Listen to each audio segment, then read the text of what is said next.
le monde tourne. Direction la Birmanie, refusant de tirer sur leurs concitoyens. Les informations pullulent. Tout de suite, voici les informations. C'est le moment d'ouvrir la page internationale avec Erlichi Dorelas depuis Boston, Massachusetts.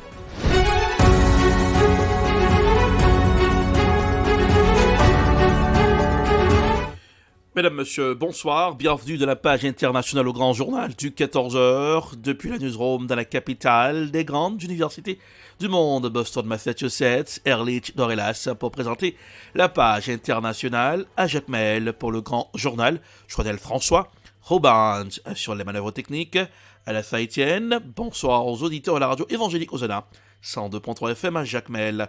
Au Soudan, alors que les gouvernements étrangers rapatrient par avion des centaines de leurs diplomates et autres citoyens du Soudan, les Soudanais cherchent eux aussi désespérément des moyens pour échapper au chaos. Voici un reportage à signer Euronews. Alors que les gouvernements étrangers rapatrient par avion des centaines de leurs diplomates et autres citoyens du Soudan, les Soudanais cherchent eux aussi désespérément des moyens d'échapper au chaos.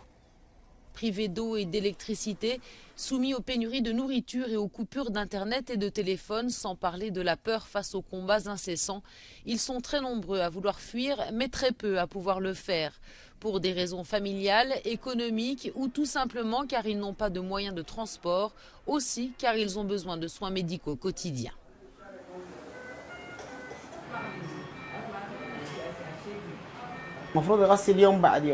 ففي واحدين بقول لهم 10 يوم ما غسلوا اذا فط غسلتين او 3 غسلات يمكن يموت يعني بنسبه 80% يموت بسبب مويه تنزل في الرئه. Certains Soudanais ont cependant réussi à fuir le pays. L'Égypte est leur principale destination, les villes de Khartoum et du Caire ayant conclu un accord bilatéral de liberté de circulation et de résidence. Un périple long et dangereux, ils sont nombreux à raconter un voyage dans la poussière de 15 heures en moyenne à leurs risques et périls. Nous resterons toujours au Soudan sur une trêve de 3 jours. Les évacuations se poursuivent sous l'égide des États-Unis. Est officiellement entré en vigueur mardi après 10 jours de combats qui ont fait plusieurs centaines de morts et provoqué un exode massif. Voici un reportage à signer Africa News. Alors qu'un cessez-le-feu de 72 heures est entré en vigueur ce mardi au Soudan, le troisième depuis le début du conflit il y a 10 jours, les évacuations se poursuivent vers l'étranger. La nuit dernière, le Kenya a accueilli plusieurs dizaines de ses ressortissants, jusqu'ici bloqués à Khartoum.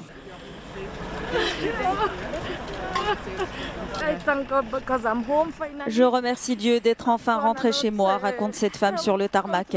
J'ai subi beaucoup de traumatismes au Soudan et j'ai quitté mon appartement à pied alors que les tirs se poursuivaient parce que je voulais vraiment profiter du cessez-le-feu de 72 heures et j'ai réussi à marcher entre ces personnes sans subir de préjudice.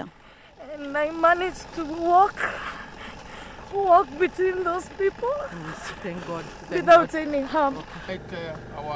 Ce vol est le premier d'une longue série, confirme le secrétaire kényan à la Défense. Il y a plus de 3000 Kenyans enterrés au Soudan et jusqu'à présent nous avons localisé 900 Kenyans dans différentes parties de Khartoum et du Soudan dans son ensemble. Mais au total, nous en avons 3000 et nous n'hésiterons pas à transporter d'autres personnes d'autres nationalités car c'est ce que font tous les pays qui participent à l'exercice d'évacuation.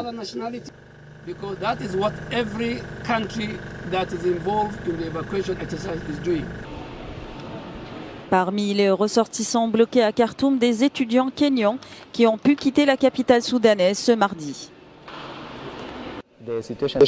La situation là-bas est très chaotique. Nous remercions Dieu d'avoir pu en sortir en toute sécurité. Aucun élève n'a été blessé et nous sommes arrivés sains et saufs.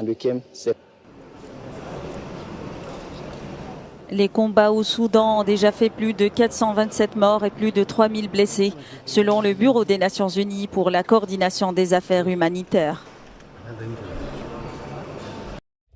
La Chine appelle les États-Unis, les États membres des Nations Unies à pratiquer un véritable multilatéralisme et renforcer l'unité sur la bannière de l'ONU. Lundi, le représentant permanent du pays auprès des Nations Unies, Zhang Jun, s'est exprimé au nom du ministre chinois des Affaires étrangères.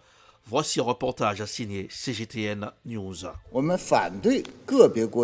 Nous nous opposons à ce que certains pays déforment le sens du droit international, définissent leur propre volonté comme le prétendu ordre international fondé sur des règles, l'imposent au reste du monde et bafouent sans raison les droits légitimes d'autres pays en violant l'état de droit international.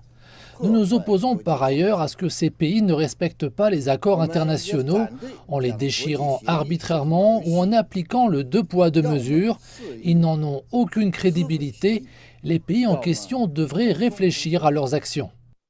La Chine a exhorté les États membres à respecter l'autorité de la Charte des Nations Unies, à défendre l'ordre mondial fondé sur le droit international, à garantir une participation égale de tous les pays et à résister aux sanctions unilatérales.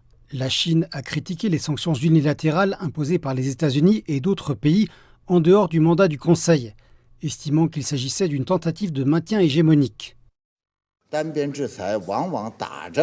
Les sanctions unilatérales, souvent au nom du respect du droit international et de la mise en œuvre des résolutions du Conseil, ont soumis l'ONU à des accusations infondées et ont affaibli l'autorité du multilatéralisme.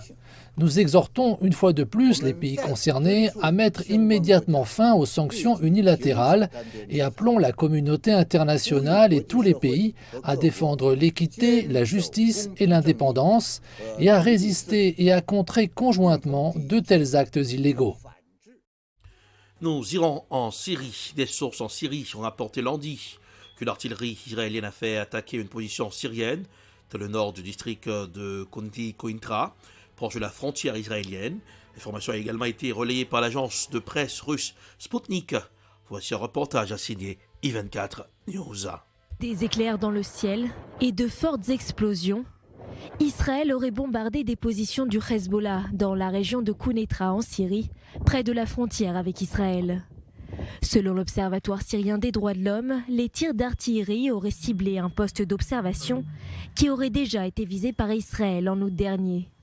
Ces frappes interviennent quelques jours après qu'Israël aurait également ciblé des positions des milices chiites soutenues par l'Iran, toujours dans la région de Quneitra. Plus tard dans la matinée, des tracts auraient été largués par Tsahal dans la zone, avertissant l'armée syrienne de ne pas coopérer avec l'Iran et le Hezbollah. Les tracts soulignaient qu'une telle coopération apportait plus de mal que de bien. En parallèle, cette nuit, les systèmes de défense aérienne ont été activés près d'une base militaire dans la ville d'Ispahan en Iran. Ils auraient été déployés pour intercepter un drone suspect près d'une base aérienne du corps des gardiens de la révolution islamique. Les tensions et les menaces s'intensifient aussi au niveau maritime. L'Iran est en effet soupçonné d'avoir avancé des navires, mais aussi établi des positions stratégiques dans la mer Rouge. Face à des risques d'attaques directes ou indirectes, la marine israélienne a élevé son niveau d'alerte.